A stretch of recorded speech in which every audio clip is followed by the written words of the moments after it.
Welcome back to the lost history Malayalam. ഞാൻ സബീഷ് സാദനാരാണ്. അപ്പോൾ ഇന്ന് നമ്മൾ സംസാരിക്കാൻ പോകുന്നത് ഏഞ്ചൽ നമ്പേഴ്സ് എന്ന സീരീസിൻ്റെ 7ാമത്തെ നമ്പറിനെ കുറിച്ചിട്ടാണ്, അതായത് 7. നിങ്ങൾക്ക് ഏഞ്ചൽ നമ്പേഴ്സ് എന്താണെന്നുള്ള കാര്യം നിങ്ങൾക്ക് അറിയാത്ത ആരെങ്കിലും ഉണ്ടെന്നുണ്ടെങ്കിൽ ഇതിന് മുമ്പ് ഞാൻ ചെയ്തു വെച്ചിട്ടുള്ള ബാക്കി 6 വീഡിയോസ് നിങ്ങളൊന്ന് പോയി കണ്ടു കഴിഞ്ഞാൽ നിങ്ങൾക്ക് ഏകദേശം ഇതിനെക്കുറിച്ച് ധാരണ കിട്ടും. എന്താണ് ഏഞ്ചൽ നമ്പേഴ്സ്, എന്തൊക്കെയാണ്, ഏതൊക്കെ രീതിയിലാണ് നമ്മൾ നമ്മുടെ ഡെയിലി ലൈഫിൽ കാണുന്നത്, എന്തെല്ലാം കാര്യങ്ങൾ നമ്മൾ അതിന് കണ്ടു കഴിഞ്ഞാൽ നമ്മൾ ഡീകോഡ് ചെയ്യണം. അപ്പോൾ ഈ കാര്യങ്ങളൊക്കെ കഴിഞ്ഞ വീഡിയോസിൽ ഞാൻ ചെയ്തു വെച്ചിട്ടുണ്ട്. അപ്പോൾ അതിൻ്റെ ലിങ്ക് ഏതായാലും ഞാനിവിടെ കമൻറ്റ് ബോക്സിൽ ഞാൻ കൊടുക്കുന്നുണ്ട്.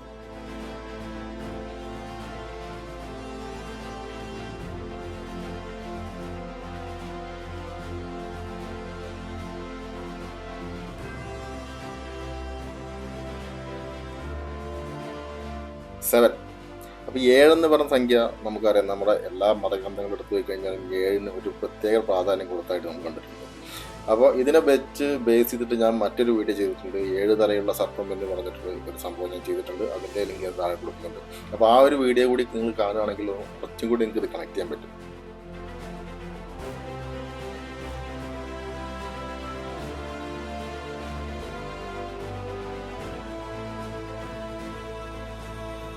അപ്പോൾ 7 എന്ന് പറയുന്നത് നമ്മുടെ സ്പിരിച്വൽ എൻലൈറ്റ്മെൻറ്റ്, പിന്നെ അതുപോലെ ഇന്നർ വിസ്റ്റം, ഇൻഡ്യൂഷൻസ്, ഇതുമായെല്ലാം ബന്ധപ്പെട്ട് കിടക്കുന്ന ഒരു സംഖ്യയാണ് 7 എന്ന് പറയുന്നത്. ഇനി നമ്മൾ ആസ്ട്രോളജി ആ രീതിയിൽ എടുത്ത് നോക്കുകയാണെങ്കിൽ 7 എന്ന് പറയുന്നത്, അല്ലെങ്കിൽ 7ാം ഭാവം എന്ന് പറയുന്നത് നമ്മുടെ ഒരു പാർട്ട്ണറുമായി ബന്ധപ്പെട്ട, അല്ലെങ്കിൽ നമ്മുടെ വിവാഹ ജീവിതവുമായി ബന്ധപ്പെട്ട ഒരു ഭാഗമാണ്. അപ്പോൾ സ്ഥിരമായി നിങ്ങളെ കൺമുന്നിൽ 7 പ്രത്യക്ഷപ്പെടുകയെന്ന് ഞാൻ ഉദ്ദേശിച്ചത് നിങ്ങൾക്ക് മനസ്സിലാക്കണമെന്ന് വിചാരിക്കുന്നു. നമ്മൾ നോക്കുമ്പോൾ എന്ത് നോക്കിക്കഴിഞ്ഞാലും, ഏതെങ്കിലും വാച്ചിൻ്റെ ടൈം ആയിക്കോട്ടെ, അല്ലെങ്കിൽ മറ്റെന്തെങ്കിലും കൊടുക്കേണ്ട ബില്ലായിക്കോട്ടെ, അല്ലെങ്കിൽ വണ്ടിയുടെ നമ്പർ ആയിക്കോട്ടെ, അങ്ങനെ 7 സ്ഥിരമായിട്ട് നമ്മുടെ മുമ്പിലേക്ക് വരികയാണെന്നുണ്ടെങ്കിൽ അതിൻ്റെ അർത്ഥം എന്ന് പറയുന്നത് 7 എന്ന് പറയുന്നത് ഭാഗ്യത്തിൻ്റെ അക്കമായിട്ടാണ് സാധാരണ നമ്മൾ പറയാറ്. അപ്പോൾ അതുകൊണ്ട് തന്നെ 7 സ്ഥിരമായിട്ട് നിങ്ങൾ കാണുന്നുണ്ടെങ്കിൽ അത് നിങ്ങളുടെ ലൈഫിലേക്ക് വന്നു ചേരാൻ പോകുന്ന എന്തോ ഒരു ഭാഗ്യത്തിനെ മുൻകൂട്ടി കാണിച്ചു തരുന്ന നമ്മുടെ ഹയർ സെൽഫ്സ്, അതായത് നമ്മുടെ പിതൃക്കന്മാരില്ലെങ്കിൽ മാലാകന്മാർ, ദൈവത്തിൻ്റെ മാലാകന്മാർ നമുക്ക് മുൻകൂട്ടി കാണിച്ചു തരുന്ന ഒരു സിമ്പിളായിട്ട് നിങ്ങൾക്ക് ഈ ഒരു 7 സ്ഥിരമായിട്ട് കാണുന്നതിന് നിങ്ങൾക്ക് എടുക്കാൻ പറ്റും. അതായത് മനുഷ്യനും സ്വർഗവും തമ്മിലുള്ള ഒരു പാലമായിട്ടാണ് പലരും 7നെ കണക്കാക്കുന്നത്. അപ്പോൾ സ്ഥിരമായിട്ട് നിങ്ങൾ 7 എന്നൊക്കെ നമ്പർ കാണുകയാണെങ്കിൽ അതിന് ഇങ്ങനെയും ചില അർത്ഥങ്ങളുണ്ടെന്നുള്ള കാര്യം നിങ്ങളൊന്ന് മനസ്സിലാക്കി വെച്ചാൽ.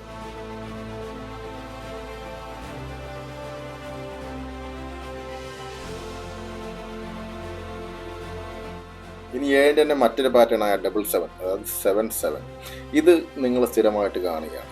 നിങ്ങളുടെ കൺമുമ്പിലേക്ക് 77 എന്ന അക്കം നിങ്ങളുടെ കൺമുമ്പിലേക്ക് സ്ഥിരമായിട്ട് വരികയാണെങ്കിൽ അതിൽ നിന്ന് നിങ്ങൾ ഡീകോഡ് ചെയ്തെടുക്കേണ്ട സംഭവം, അല്ലെങ്കിൽ അത് നിങ്ങൾ മനസ്സിലാക്കിക്കേണ്ട കാര്യം എന്താണെന്ന് വെച്ചാൽ, you are going on a right way and right path. അപ്പോൾ നമ്മളുടെ പ്രാർത്ഥനകളും മറ്റും യൂണിവേഴ്സൽ എനർജിയും മാലാകന്മാരെല്ലാം കേൾക്കുന്നുണ്ട്, അല്ലെങ്കിൽ മനസ്സിലാക്കുന്നുണ്ട് എന്നതിനെ സൂചിപ്പിക്കാനുള്ള ഒരു സിമ്പിളായിട്ട് കൂടി നിങ്ങൾക്ക് ഇത് 77 നിങ്ങൾക്ക് കണക്കാക്കാം.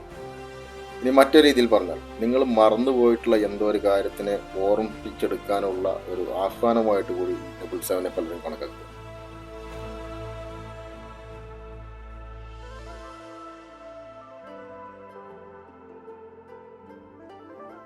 അതായത് അത് കുറച്ച് സ്പിരിച്വലാണ്. എന്ന് വെച്ചാൽ നമ്മൾ ഈ കാണുന്ന നമ്മുടെ ഈ ഒരു ശരീരത്തിനകത്ത് ഒരു ആത്മാവുണ്ടെന്നും ഒരു സോൾ ഉണ്ടെന്നും, അപ്പം നമ്മളിവിടെ വന്നിരിക്കുന്നത് മറ്റ് പല അതുമായി ബന്ധപ്പെട്ടുള്ള മറ്റ് പല കർമ്മങ്ങളും ചെയ്യാൻ വേണ്ടിയാണ് എന്നുള്ളത് നമ്മൾ പലപ്പോഴും മറന്നു പോകാറുണ്ട്. അപ്പോൾ അത്തരം സന്ദർഭങ്ങളിലും ഇത്തരം 77 എന്ന നമ്പർ സ്ഥിരമായിട്ട് നിങ്ങൾ മുന്നിലേക്ക് വരാൻ സാധ്യതയാണ്. അതുപോലെ തന്നെ നമ്മുടെ ലൈഫിൽ എന്ത് തന്നെ സംഭവിച്ചു കഴിഞ്ഞാലും അതിലൊന്നും തളയാതെ, അതിലൊന്നും വീഴാതെ തീർച്ചയായിട്ടും മുമ്പോട്ട് പോകാനുള്ള ഒരു ഊർജ്ജമായിട്ട് ഈ 77 നിങ്ങൾ കണക്കാക്കിയെടുക്കണം എന്നും കൂടി മറ്റൊരു രീതിയിൽ പറയുന്നു.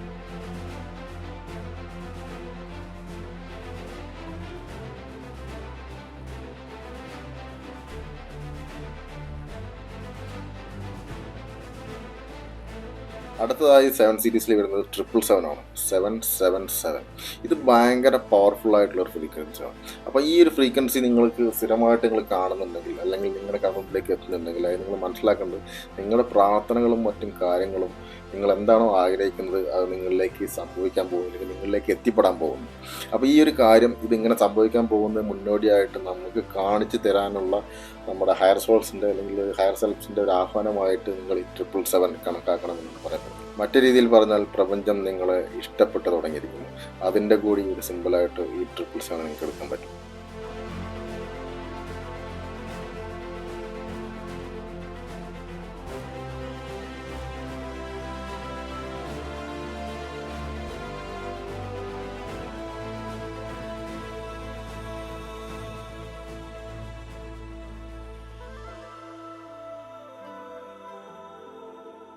ഇനി ഈ ഒരു സീരീസിൽ വരുന്ന ലാസ്റ്റ് എന്ന് പറയുന്നത് 7777, അതായത് 4 ഏഴുകൾ ഒരുമിച്ച് കാണുന്ന സിറ്റുവേഷൻസ് പലപ്പോഴും പലർക്കും ഉണ്ടായി കാണും ലൈഫിൽ.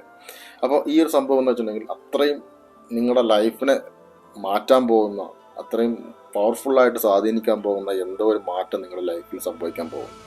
അപ്പോൾ ആ ഒരു പോസിറ്റീവ് എനർജി നിങ്ങളുടെ ശരീരത്തിലേക്ക്, അല്ലെങ്കിൽ നിങ്ങളുടെ ലൈഫിലേക്ക് വരുമ്പോൾ നിങ്ങളത് സ്വീകരിക്കാൻ വേണ്ടി നിങ്ങൾ തയ്യാറാക്കിക്കോ എന്നുള്ള രീതിയിലുള്ള ഒരു ആഹ്വാനമായിട്ട് വേണം ഈ 7777 നിങ്ങൾ കണക്കാക്കിയെടുക്കുക. അപ്പോൾ നിങ്ങളുടെ ലൈഫിൽ 7ൻ്റെ പാറ്റേണിലുള്ള ഇത്തരം നമ്പേഴ്സ് കണ്ടു കഴിഞ്ഞാൽ എന്തെല്ലാം കാര്യങ്ങൾ മനസ്സിലാക്കിയെടുക്കണമെന്ന് നിങ്ങളിപ്പോൾ കുറച്ച് പേർക്കെങ്കിലും മനസ്സിലാക്കി കാണും വിചാരിക്കും.